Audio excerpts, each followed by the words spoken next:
Muito bem, do meu lado eu tenho o prazer de receber mais uma vez aqui ele que é o presidente da Ordem dos Advogados da cidade de Guarulhos, subseção Guarulhos, nosso querido amigo Abner Vidal. Seja bem-vindo, Abner. Muito obrigado, Roberto, obrigado pelo convite, é sempre um prazer estar aqui ao seu lado. Estamos também pelo canal do YouTube Tribuna Livre e também estamos no Instagram, é isso, Paloma? Instagram Tribuna Livre Guarulhos, vá lá e já deixe seu recado, nos acompanhe, para quem não conhece o nosso canal do Instagram, vai lá e já também, junto com os outros amigos, lá já manda sua pergunta. 2022, doutor Abner, como é que está a pandemia para os advogados aí, como é que vocês estão enfrentando? Já voltaram normalmente os trabalhos da Justiça? Não, da Justiça ainda não, é um pleito da advocacia. A pandemia no início desse ano afetou a OAB, então você sabe, Roberto, que nós temos o recesso da advocacia e a OAB também fecha nesse período, né? Do dia 20 de dezembro ao dia 10 de janeiro. E quando nós retornamos, abrimos a OAB no dia 10 de janeiro, nós nos deparamos com muitos casos de gripe e de Covid dentre os nossos colaboradores. Claro que essa transmissão não foi feita dentro da OAB, porque nós notamos isso logo que nós abrimos, ou seja, isso é decorrente das festas de final de ano e das férias, mas nós tivemos quase 10 colaboradores afastados, motivo pelo qual que nós tivemos que fechar a OAB no mês de janeiro, quer dizer, não fechamos totalmente, nós restringimos o atendimento, deixamos a OAB funcionando só para aquelas atividades essenciais. A partir de fevereiro nós retomamos as atividades normalmente e a partir da semana passada nós, de forma muito paulatina, temos retomado as atividades presenciais no nosso auditório. Então, de acordo com as regras sanitárias, respeitando as regras sanitárias, nós retomamos na sexta-feira uma solenidade, Roberto, de outorga de carteira profissional. Opa! Então, nós tivemos uma na sexta-feira e teremos outra amanhã, na quinta-feira. Muito bem, isso é uma grande notícia aí para retomada, né, que toda a sociedade está sentindo muito o impacto. Infelizmente, o número de mortos nos últimos dias esteve acima de 1.000. Embora essa variante seja um pouco menos mortal, mas a quantidade de infectados praticamente triplicou em alguns dias em comparação ao ponto mais alto do ano passado. Nós sentimos isso na OAB, Roberto. Nós temos lá aproximadamente 40 colaboradores e nós tivemos 1/4 desses colaboradores afetados. No período mais crítico da pandemia, nós não tivemos em nenhum momento tantos afastamentos decorrentes do Covid. Nós tínhamos um caso esparso, outro, nós tínhamos um intervalo maior. No começo desse ano, realmente, a infecção ela atingiu um maior número de pessoas. Uma coisa bastante triste aqui, né? O bom é que a vacina, nós estamos percebendo que a infecção não é tão grave. Os advogados tiveram resistência à vacina, doutor? Vocês sentiu isso ou não? Sim, veja, a advocacia ela está inserida dentro de uma sociedade, sim, né? Claro. E a nossa sociedade, nós temos uma parcela da sociedade que tem as suas críticas com relação à vacina. Eu não tenho números empíricos, Roberto, para te falar, dados específicos mesmo, porque a OAB não fez essa pesquisa, mas nós sentimos de alguns colegas que são contra a vacina.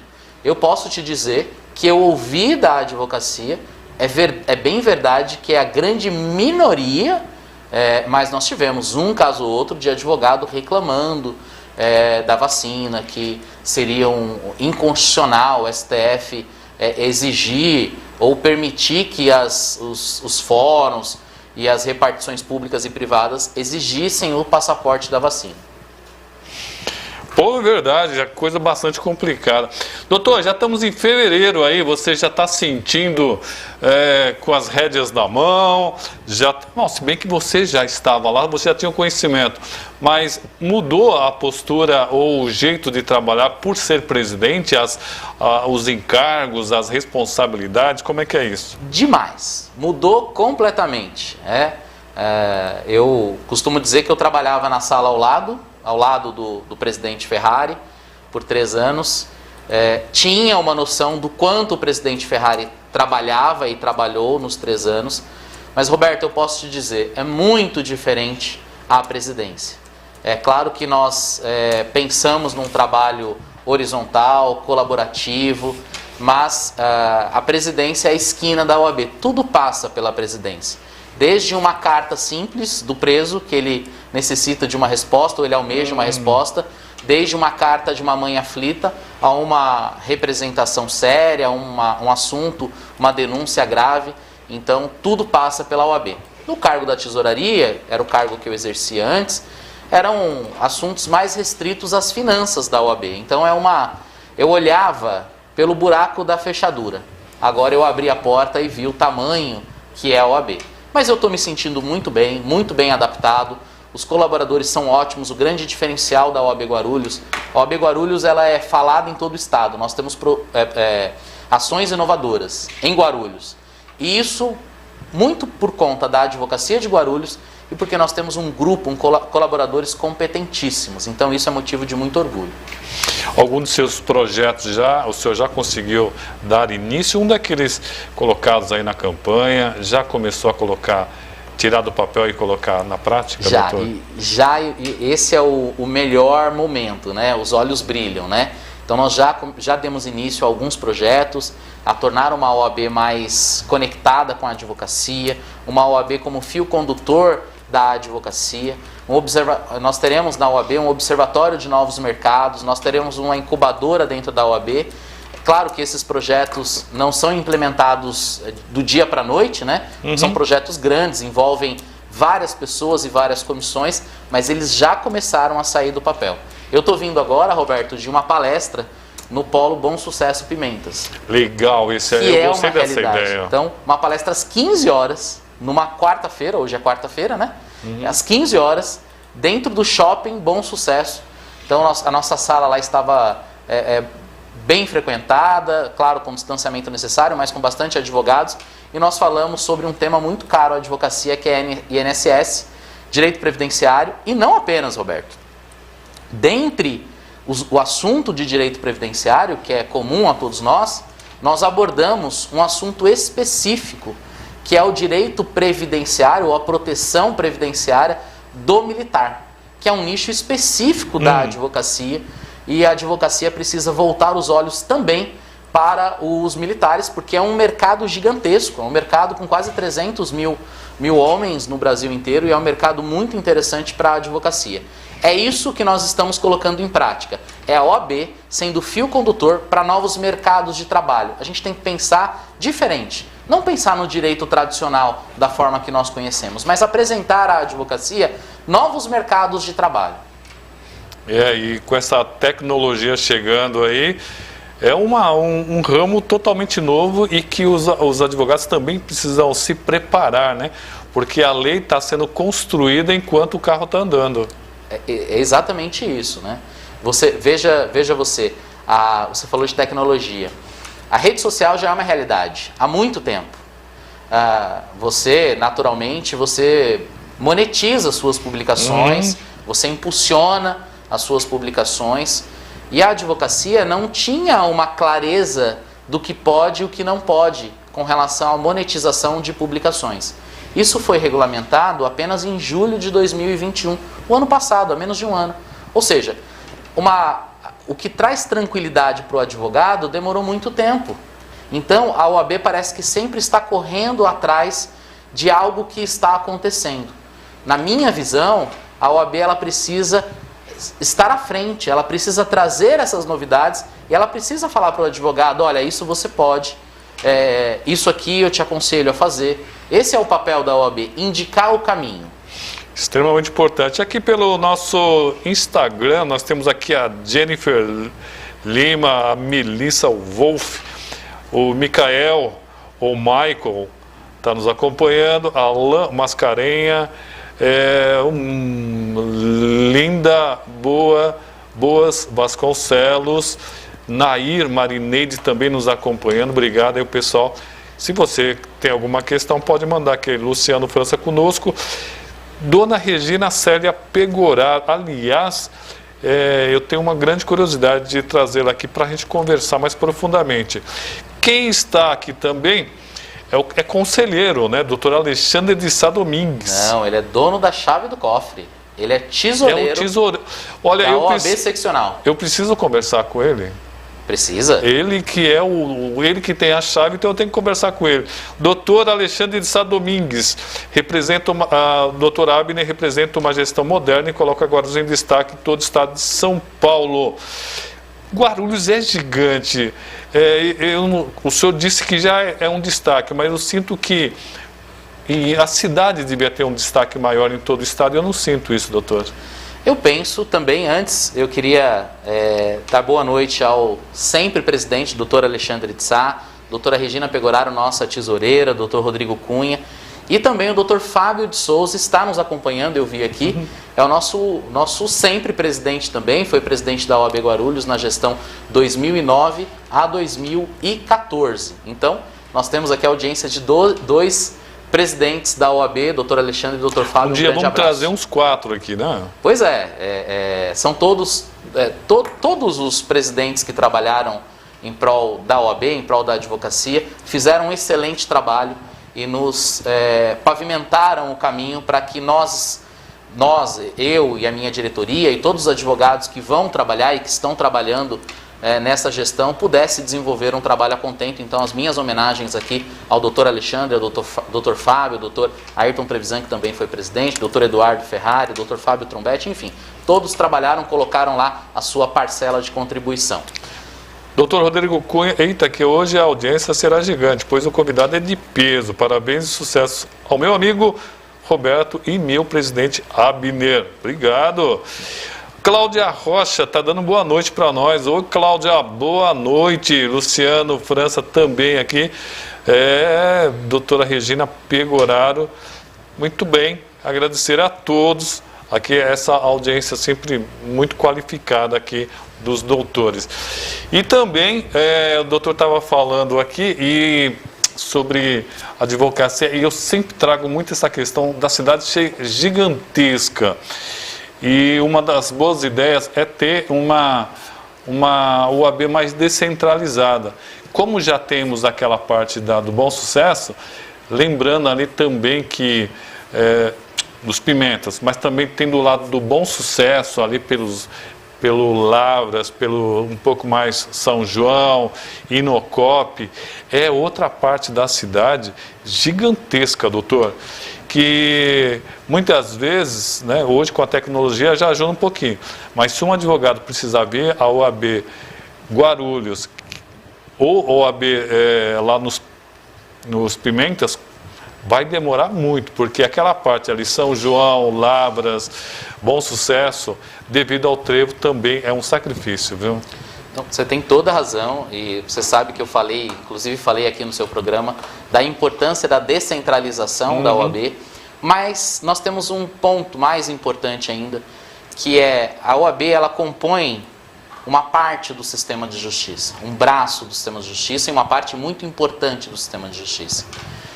E a nossa esperança é que se tenha também uma descentralização do próprio Poder Judiciário. Porque ao passo, Roberto, que quando o Poder Judiciário está mais próximo do cidadão, da população, da pessoa carente, ele é acionado de forma mais contínua. Eu não me canso de dizer, o exemplo disso é o Fórum Regional o Fórum Trabalhista de São Paulo. Você tinha apenas um prédio ali na Marquês de São Vicente, na Barra Funda, que detinha a competência de julgar todos os processos da capital, de toda a capital de São Paulo. E quando abriu-se um fórum no extremo leste e no extremo sul da capital de São Paulo, o número de ações desses dois extremos, elas subiram vertiginosamente. Ou seja, a justiça mais próxima do povo, o povo a procura. Então, tem mais acesso à justiça. Então, a nossa esperança é que a OAB, desbravando, indo para lugares mais longínquos, o poder público, o poder executivo, dê um olhar diferenciado para essa região.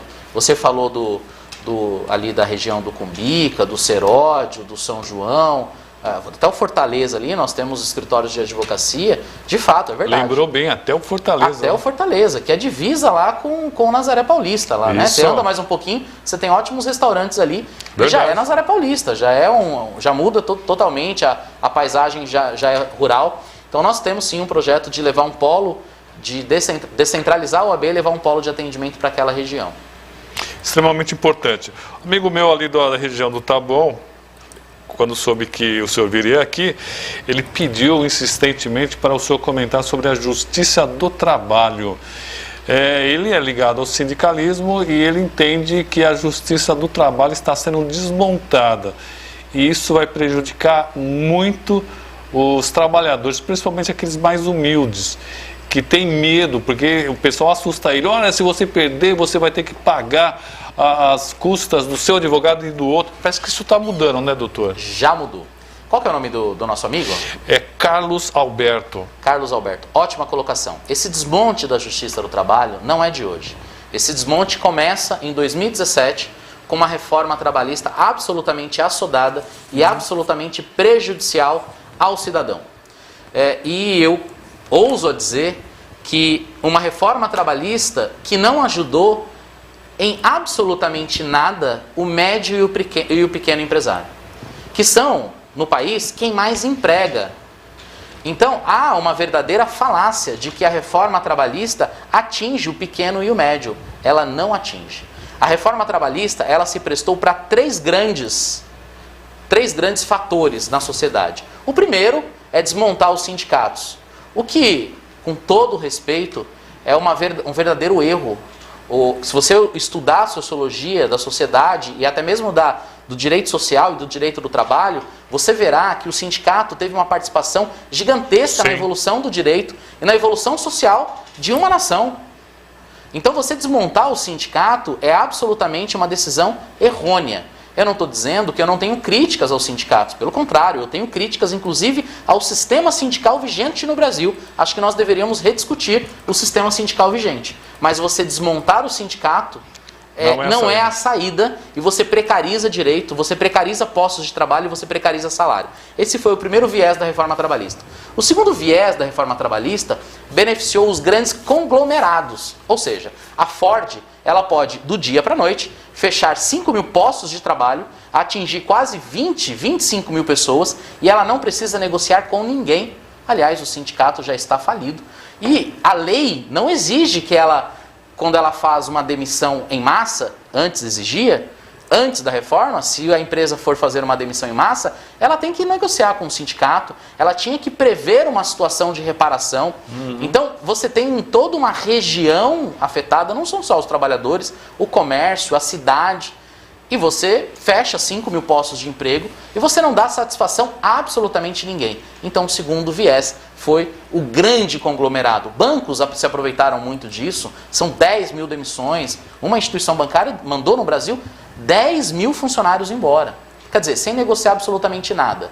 O pequeno e o médio empresário não tem acesso a isso. O pequeno e o médio empresário tem 2, 3, 4, 10, 15 funcionários. Exato. Ele não vai ser atingido pela reforma trabalhista. E o terceiro viés foi afrontar as decisões do Tribunal Superior do Trabalho consolidadas. Decisões que demoraram anos de estudos, de amadurecimento jurisprudencial. A reforma, através de uma lei, ela alterou. É bem verdade que o Congresso detém a legitimidade originária para fazer a lei. E a gente até pode discutir, e uma outra vertente que se discute, que é o ativismo judicial, que é o Poder Judiciário, o TST, o STF, o STJ, influenciar na legislação através de decisões. Nós podemos discutir isso. Isso está errado também. Mas o viés da reforma trabalhista foi afrontar, não foi um viés de discussão, de evolução. Pelo contrário, foi um viés de absolutamente cortar direitos. Portanto, foi uma reforma assodada, sem conversa com a sociedade, sem audiências públicas. Portanto, nós nos colocamos absolutamente contrário, naquele momento, à reforma trabalhista da forma que estava sendo feita. Nós protestamos aqui na OAB Guarulhos, eu tive a grande felicidade de fazer parte desse movimento e, junto com a Associação dos Advogados Trabalhistas, lá em 2017, nós ingressamos com uma ação direta de inconstitucionalidade exatamente no ponto que você acabou de mencionar, com relação aos honorários. Porque o que a reforma trabalhista fez? Ela privilegiou esses 3 fatores que eu disse a você e ela colocou uma espada no pescoço do trabalhador. Você não se movimente. Se você se movimentar, você será furado. Ou seja, não ingresse com a reclamação trabalhista. E dificultou o acesso à justiça do trabalhador. Em 2021, através dessa ação, que a OAB Guarulhos também participou, o STF reconheceu a inconstitucionalidade, por exemplo, a falta de acesso do trabalhador à justiça. Então, pagamento de custas, pagamento de perícias, pagamento de sucumbência, advogado da parte contrária, isso tudo foi julgado inconstitucional pelo STF. Então, reparou o judiciário, depois de 5 anos, depois de 4 anos, reparou um mal que a reforma trabalhista fez. A Cláudia Rocha está lembrando aqui, inclusive, demissão em massa, como ocorreu na ProGuarulhos, todos ficaram sem empregos, porque não houve recontratação de muitos. É verdade, tinha mais de 3 mil. 4.600. Diretos e indiretos, né? Direto e indireto. Tinha um povo que foi recontratado, né? Gente muito competente, está inclusive na nova secretaria. Mas você tem razão, Cláudio. Acabou nosso tempo, olha como vai rápido o tempo, hein, doutor? Vamos pedir para ele vir mais vezes aqui, né? Vamos trazer a doutora Pegoraro, principalmente o doutor, o dono das chaves, estou brincando, por favor. Doutor Ferrari também. Posso só fazer um parênteses rapidinho? Você vê como é importante os projetos envolvidos em Guarulhos, porque o doutor Alexandre está na diretoria da OAB São Paulo e nós estamos vendo, Roberto, essa nova diretoria e implementar projetos em todo o estado, projetos que eu cansei de falar aqui no seu programa. Então, projetos originariamente de Guarulhos estão sendo implementados em todo o estado de São Paulo, graças ao nosso sempre presidente, Dr. Alexandre de Sá, que leva as ideias e os projetos de Guarulhos para todo o estado.